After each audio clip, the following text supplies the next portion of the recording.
അതായത് പണ്ട് നമ്മുടെ ഭൂമിയിൽ ഭയങ്കര വരൾച്ച, മൃഗങ്ങൾക്ക് വെള്ളം കുടിക്കാനില്ല, കൃഷി നടത്താൻ വെള്ളമില്ല. അതിനൊക്കെ കാരണം ആകാശത്ത് ദേവന്മാരുടെ ലോകത്ത് വൃത്താസുരൻ എന്ന് പറഞ്ഞൊരു അസുരനുണ്ട്. അത് പാമ്പിന്റെ രൂപത്തിലാണ് ആ അസുരനുള്ളത്. ആ അസുരൻ മേഘത്തിനെ എല്ലാം കെട്ടിയിട്ട് മഴയൊന്നും പോകാതെ സൂക്ഷിച്ചു വെച്ച്, മഴയുടെ ഇതെല്ലാം തടഞ്ഞു വെച്ച് മറ്റേ മണ്ണിടിച്ചിൽ നിന്നും വെള്ളം വരാതിരിക്കാനൊക്കെ ആ അസുരൻ വൃത്താസുരൻ ചെയ്ത് വെള്ളം അടിയിലെടുത്ത് വരുത്താതിരിക്കാൻ. അപ്പൊ ഭയങ്കര വരൾച്ചയൊക്കെ വന്ന് ഭയങ്കര പ്രശ്നമായി അടിയില് ഭൂമിയില്.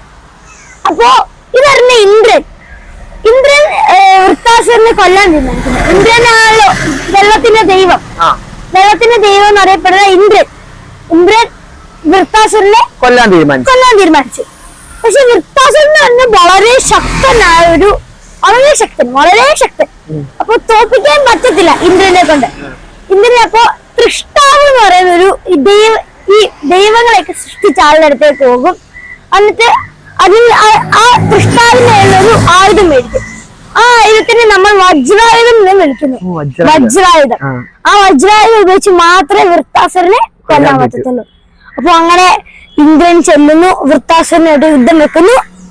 അങ്ങനെ വൃത്താസുരനെ വജ്രായുധം വെച്ച് കൊന്നു കഴിയുമ്പോ വളരെ വലിയ ആകാശത്ത് ഇടിച്ചിലൊക്കെ കുത്തൊഴുക്ക് പോലെ വെള്ളം ഇങ്ങനെ വരുന്നു. തിരിച്ചു വെച്ച് എല്ലാം കൂടെ ഒന്നിച്ചങ്ങ് വന്നപ്പോ അത് കുളമായി മാറി, നദിയായി മാറി. വീണ വെള്ളം കുളമായി മാറി, നദിയായി മാറി, കൃഷിക്കുള്ള വെള്ളത്തിനൊക്കെ ആയി. അങ്ങനെ ഇതെല്ലാം കുടിച്ച് മൃഗങ്ങളൊക്കെ ജീവിക്കാൻ തുടങ്ങി. അപ്പൊ ഇതാണ് എന്റെ കഥ. അങ്ങനെയും കൂടിയാണ് ഇന്ദ്രൻ നമ്മുടെ വെള്ളത്തിന്റെ ദൈവം കൂടി ആയത്. ഇതും കൂടി ഭാഗമായിട്ടാ.